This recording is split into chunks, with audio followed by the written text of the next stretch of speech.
You lie to my face again, and I swear... enough! Please! Stop it, both of you. She deserves Not the like truth! this. I didn't... Don't move. Do you have any idea who you just touched? The ballroom froze as the royal crest blazed across the screens, washing the room in gold. Guests gasped, security hesitated, and the woman who had slapped her moments earlier stood paralyzed in disbelief.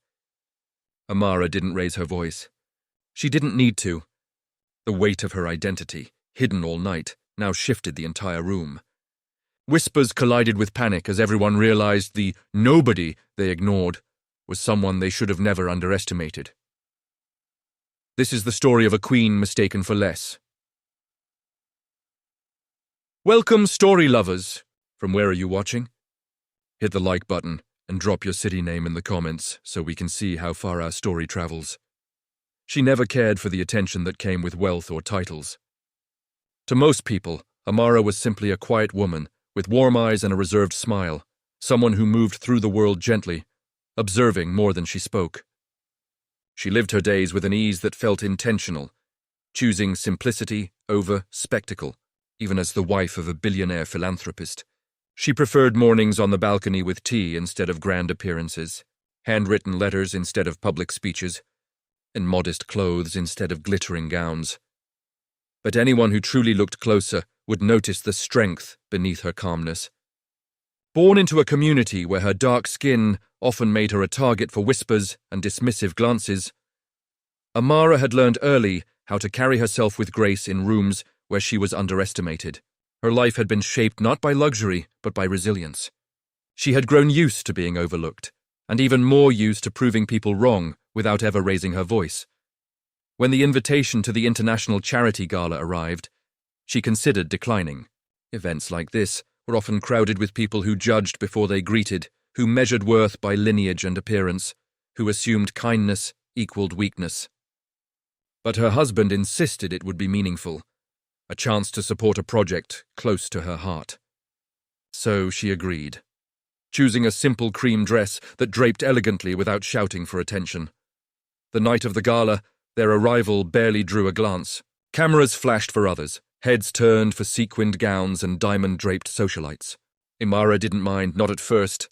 She moved through the venue with quiet confidence, unaware of the jealousy brewing in the corner of the room, the eyes that lingered on her longer than they should have, the whispers building like a low storm before the rain.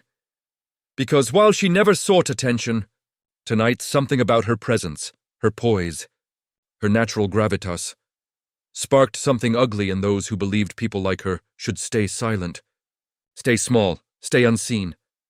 What Amara didn't know was that this ordinary evening would soon unravel into an incident that would reveal who she truly was and who everyone else wasn't. The first sign of tension was subtle, a shift in the air, a pause in the music. A few turned heads as Amara crossed the room. She hadn't noticed at first. She was focused on the charity exhibits, the photographs of children benefiting from clean water initiatives, the quiet reminders of why she came in the first place. But behind her, envy simmered. She didn't wear glitter or jewels, yet somehow the soft glow of the ballroom lights clung to her like an aura. Her presence drew accidental glances, the kind people didn't realize they were giving. It wasn't her dress. It wasn't even her status. It was something deeper, an elegance that couldn't be bought or borrowed. Among the guests, however, was a woman known for commanding attention. Cassandra Beaumont, a socialite whose wealth came from old money and whose pride came from never being outshined. Tonight, she wore a gown dripping in crystals, designed to be the centerpiece of the evening. But every time someone's gaze drifted past her toward Amara, a spark of fury ignited behind her painted smile. Cassandra noticed each look, each whisper, each stolen moment of admiration. And the more she watched, the more she convinced herself that Amara, a black woman in a simple dress, had no right to be seen, let alone admired. It was an old prejudice wrapped in new jealousy, the kind that hid behind polite smiles until it burned too hot to contain. Still unaware, Amara moved toward a display honoring women who contributed to global humanitarian work. A few guests approached her, greeting her quietly, thanking her for her foundation's involvement. Cassandra watched each interaction as if it were a personal attack. Then came the moment everything shifted. A photographer approached Amara, asking to take a candid shot for the event's gallery. Amara hesitated politely, offering a small nod. As the camera flashed, guests instinctively stepped aside, giving her space. Cassandra saw this, and something snapped. She stormed forward, heels clicking like warning shots on marble. Before anyone could react, she stood nose to nose with Amara, her voice sharp enough to cut through the music. And without hesitation, without provocation, she lifted her hand and slapped Amara across the face. The sound echoed, a sharp crack swallowed by gasps. Guests froze. Glasses trembled. A waiter nearly dropped his tray. For a moment, the entire ballroom stood suspended in disbelief. Security guards rushed toward them, ready to intervene. Cassandra, breathing hard, lifted her chin with the arrogance of someone convinced she'd done nothing wrong. She muttered something about knowing her place. Words soaked in racism that only amplified the horror of what she'd done. But Amara didn't flinch. She placed a calm, steady hand in the air, stopping security before they could touch Cassandra. Her composure was unsettling, especially to those who expected her to shrink. To cry, to disappear. The ballroom vibrated with tension. Guests whispered in frantic huddles, some defending Cassandra, others stunned into silence. No one understood why Amara refused help. They didn't know she was waiting for the moment the world would finally see who she truly was, because the night was far from over. The room felt smaller now, as if every wall in the ballroom inched closer. Amara stood perfectly still, the sting of the slap fading beneath something far more powerful. Clarity.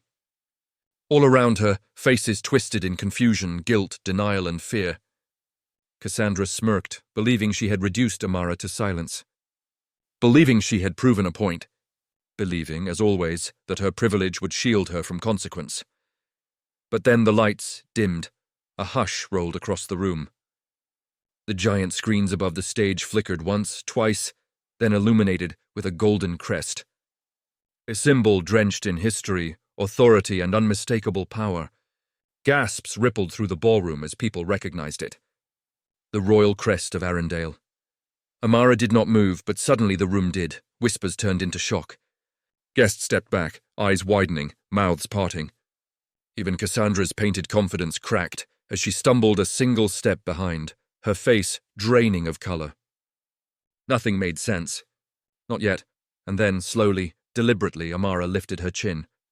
Every guard in the room stopped moving. Every dignitary bowed their head. Every camera turned toward her.